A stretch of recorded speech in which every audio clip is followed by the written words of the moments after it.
Hi అండి, అందరూ బాగున్నారా? ఈరోజు డిజైన్ చేసే బ్లౌజ్ అయితే ఈ విధంగా నడుము లూజు, చెస్ట్ లూజు, అలాగే నెక్ పొడవు, షోల్డర్ పొడవు కస్టమర్ మెజర్మెంట్స్ ప్రకారం అయితే కట్ చేసుకోవాలి. ఈ విధంగా ఈ డిజైన్ అనేది బోట్ నెక్ కాబట్టి మనం షోల్డర్ కూడా కస్టమర్ మెజర్మెంట్స్ బట్టి మనం తీసుకోవాలి. షోల్డరు మెజర్మెంట్ అనేది విధంగా తీసుకున్న తర్వాత నేనైతే ఇక్కడ నెక్ షోల్డర్ మొత్తం కలిపి 7 ఇంచెస్ తీసుకున్నాను.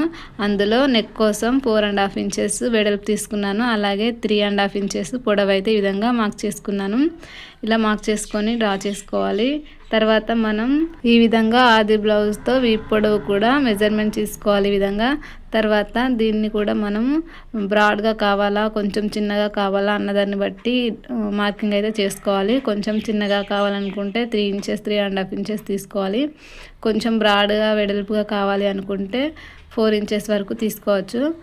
తర్వాత ఈ విధంగా మార్క్ చేసుకొని ఇలా డ్రా చేసుకోవాలి. నేనైతే 3.5 ఇంచెస్ అయితే మార్క్ చేసుకున్నాను.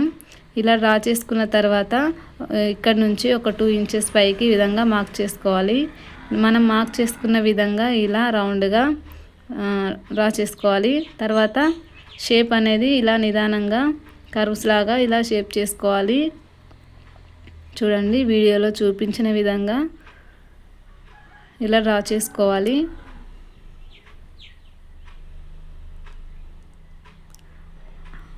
ఇలా డ్రా చేసుకున్న తర్వాత పైన నెక్ కూడా ఈ విధంగా బోట్ షేప్లో ఇలా డ్రా చేసుకోవాలి.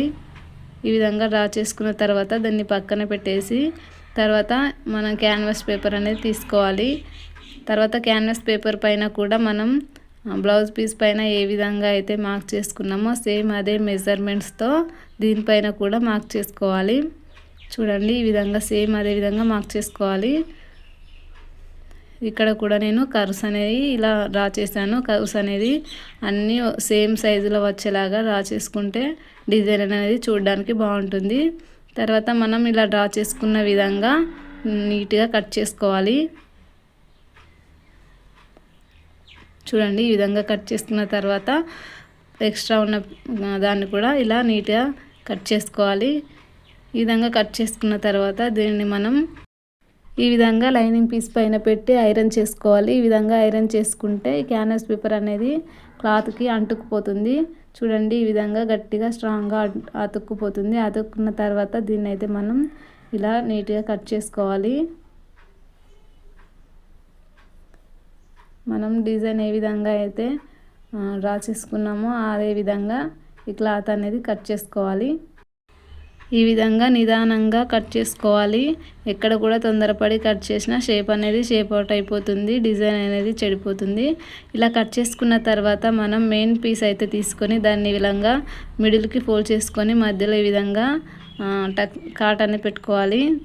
తర్వాత దీనికి మనం ఈ విధంగా ఒక లైన్ అనేది డ్రా చేసుకోవాలి. మనకు మిడిల్ ఎక్కడ అనేది ఈజీగా తెలుస్తుంది కదా. తర్వాత మనం లైనింగ్ పీస్ని దీనిపైన ఈ విధంగా కరెక్ట్గా మిడిల్లో వచ్చేలాగా మనం డ్రా చేసుకున్న గీత పైన మిడిల్లో వచ్చేలాగా చూసుకొని ఈ విధంగా నెక్ పై నుంచి ఈ విధంగా స్టిచ్ అనేది వేసుకుంటూ వెళ్ళాలి. చూడండి, ఈ విధంగా నెక్ వేసిన తర్వాత ఇప్పుడు కింద ఈ డిజైన్ పైన కూడా ఈ విధంగా స్టిచ్ అనేది వేసుకోవాలి. మనం ఏ విధంగా అయితే కట్ చేసుకున్నామో డిజైన్ అదే విధంగా నీట్గా దాని పక్కనే ఈ విధంగా స్టిచ్ అనేది వేసుకోవాలి. ఎంత నిదానంగా ఎంత నీట్గా వేసుకుంటే డిజైన్ అనేది అంత పర్ఫెక్ట్గా ఉంటుంది. చూడండి, నేనైతే చుట్టూ ఈ విధంగా స్టిచ్ అనేది వేసేసాను. ఈ విధంగా స్టిచ్ వేసుకున్న తర్వాత ఎక్స్ట్రా ఉన్న క్లాత్ అనేది కట్ చేసుకోవాలి. ఈ విధంగా కట్ చేసిన తర్వాత రౌండ్ తిరిగే దగ్గర మొత్తం చుట్టూ ఈ విధంగా చిన్న చిన్నగా కట్స్ అనేవి పెట్టుకోవాలి. ఇక్కడ రౌండ్స్ దగ్గర మొత్తం నెక్ మొత్తం ఈ విధంగా కట్స్ అనేవి పెట్టుకోవాలి. ఇలా కట్స్ పెట్టుకున్న తర్వాత మనం దీన్ని అయితే రివర్స్ చేసుకోవాలి. ఈ విధంగా వీడియోలో చూపించిన విధంగా ఇలా నిదానంగా రివర్స్ అనేది చేసుకోవాలి నీట్గా. తర్వాత దీనిపై నుంచి టాప్ స్టిచ్ అనేది వేసుకోవాలి. ఇలా వేసుకుంటే డిజైన్ అనేది నీట్గా కనిపిస్తుంది. చూడండి, షేప్ అనేది కరెక్ట్గా అనుకుంటూ నీట్గా షేప్ చేసుకుంటూ దానిపై నుంచి అయితే స్టిచ్ వేసుకోవాలి.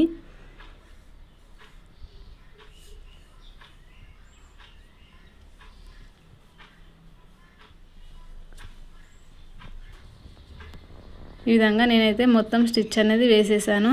తర్వాత చుట్టూ క్లాత్ అనేది జాయింట్ చేసుకోవాలి. క్లాత్ని నీట్గా అనుకుంటూ జాయింట్ చేసుకోవాలి.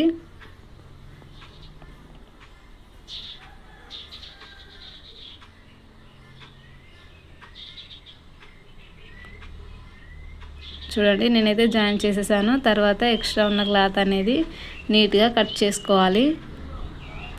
ఈ విధంగా కట్ చేసుకున్నాను. బ్యాక్ పార్ట్ అయితే అయిపోయింది కదా. ఇప్పుడు ఫ్రంట్ పార్ట్ చూద్దాము. ఫ్రంట్ అయితే నేను దీన్ని ఈ విధంగా డిజైన్ చేసుకున్నాను. బ్రాడ్గా ఉంటుంది నెక్ అనేది.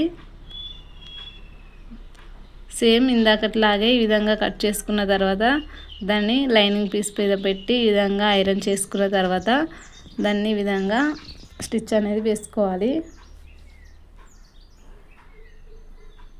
ఈ విధంగా స్టిచ్ చేసుకున్న తర్వాత ఎక్స్ట్రా ఉన్న క్లాత్ని అయితే కట్ చేసుకోవాలి.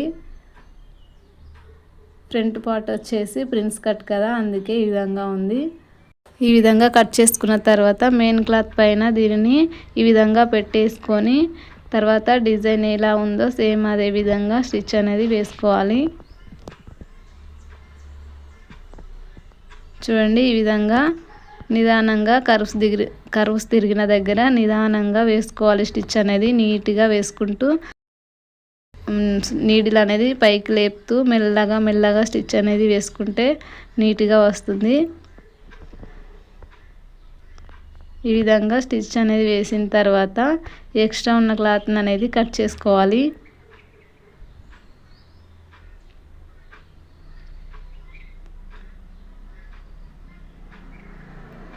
ఈ విధంగా కట్ చేసుకున్న తర్వాత ఈ కర్వ్స్ తిరిగిన దగ్గర ఈ విధంగా చిన్న కట్స్ అనేవి పెట్టుకోవాలి. కట్స్ పెట్టుకున్న తర్వాత దీన్ని నిదానంగా ఇలా రివర్స్ అనేది చేసుకోవాలి. చూడండి నేనైతే మొత్తం రివర్స్ చేసి పైనుంచి టాప్ స్టిచ్ అయితే వేస్తున్నాను. టాప్ స్టిచ్ వేసేటప్పుడు కూడా నిదానంగా వేసుకోవాలి.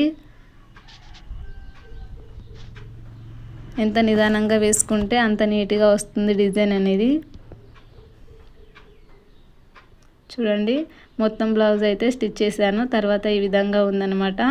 చూడండి చాలా బాగుంది కదా. బ్యాక్ ఓపెన్ ప్రిన్స్ కట్ అయితే ఇది బ్యాక్ హుక్స్ పెట్టేశాను, డోరీస్ కూడా పెట్టేశాను. ఫ్రంట్ అయితే ఈ విధంగా ఉంటుంది. చూడండి చాలా బాగా వచ్చింది బ్లౌజ్ అయితే. నాకైతే చాలా బాగా నచ్చింది. ఈ విధంగా హ్యాండ్స్కి అయితే పైన చిన్నగా పఫ్ ఇచ్చి కింద కూడా కట్ వర్క్ ఇచ్చాను. చూడండి బ్లౌజ్ నచ్చిందా? ఈ డిజైన్ నచ్చితే తప్పకుండా ఒక లైక్ చేయండి. అలాగే ఛానల్ని సబ్స్క్రైబ్ చేసుకోండి. Thank you so much.